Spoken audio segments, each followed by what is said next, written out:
Alright, chapter 4 was about gender. I kind of touched on this in the previous chapter, but this gets more into like the actual, you'll see. First, we'll start with the different statistics. So like boys versus girls. Girls are better at reading and writing. Boys are good at math. Obviously, there's gonna be students that are opposite. I'm better at math than I am at reading and writing, and I'm a girl, so they'll be different, you know. More girls go to college and graduate college. Boys will are most likely to repeat kindergarten and drop out of high school. And then we have like stuff like the hemispheric specialization. Boys are used like the right side of their brain, so they have like spatial relations, deductive thinking, and general to specific impulsive. So like they need to be moving. So in my classroom, that'll be important to realize that boys aren't going to be able to sit down and do their work all the time. There needs to be breaks, and they need to get up and do more hands-on and things like that. And that is more why the boys drop out or repeat grades. Excuse me.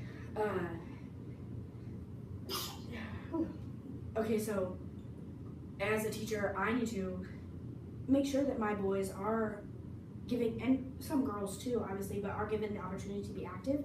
Because if I implement in their head, sit down and be quiet, sit down and be quiet, do your work, sit down and be quiet, then they won't like school, and that's just ruining school for them at an early age.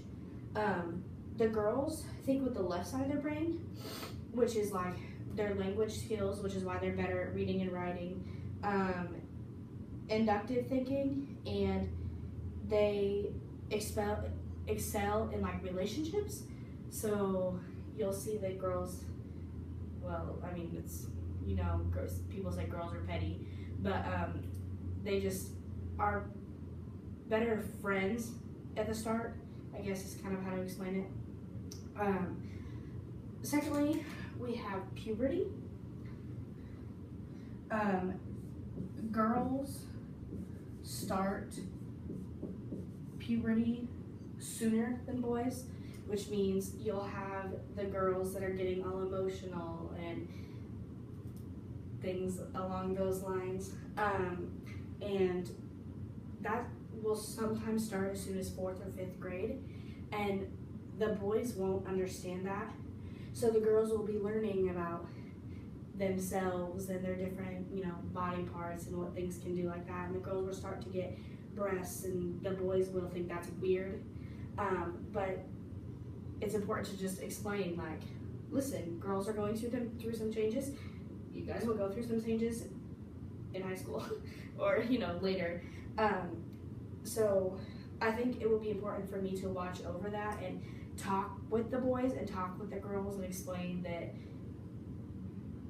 obviously there's only so much I can say without getting permission from parents and things like that, but explain that people are going through some changes and it's normal. Everyone does it. Some do it sooner than later or sooner than others. And the boys just need to, you know, leave the girls alone about things like that.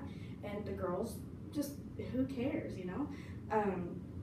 I remember I was that girl, and so I was the girl that was early and things like that. So I want to be able to comfort those girls and make it known that they can come talk to me about whatever they want to talk to me about, because I know not all of them will have that at home, because they might not have, you know, the best, not necessarily home life, but maybe a relationship with their mother, or, you know, who knows. Okay, so then we have gender role. I talked about this in the previous chapter a little bit, but it's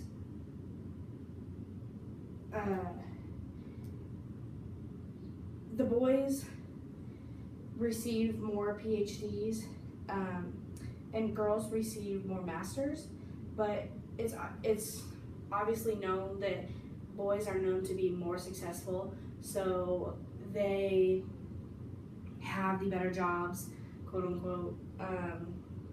Yeah, that just kind of goes hand in hand. But in my classroom, I want to stress that we're all equal and that the girls can just do just as much as the boys do, and the boys can do just as much as the girls do. Easy as that.